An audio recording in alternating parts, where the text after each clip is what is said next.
So here I have a handle that was loose on this faucet, and it was allowing the handle to twist back more.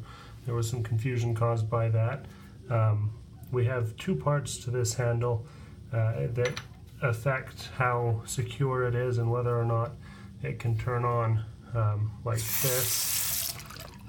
So we have this part down here and this part up here. So inside of the lower part there is this plastic area here. So in order to put it all together, we need to take this plastic area, and you can see it actually has slots that align with each of these notches. And as far as I can tell, none of them are directional. So we just need to get those slots in that notch and then force it up inside there.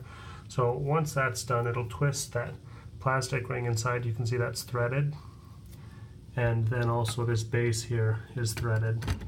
So stick the handle on.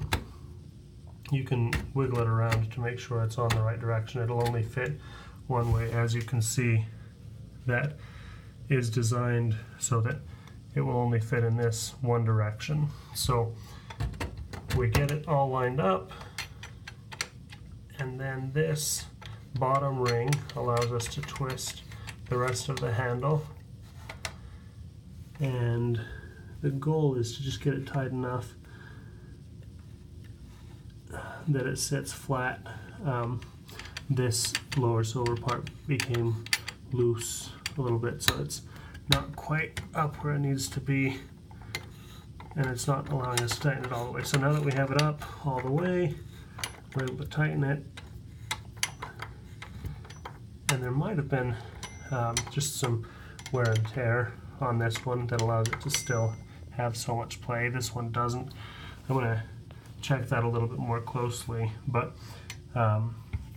this actually comes out as well, and that'll need to be cleaned up. You can see there's a little bit of corrosion on that handle, but I'm going to check this and see why it's not tightening all the way. But that's pretty much, I might just need to force it actually.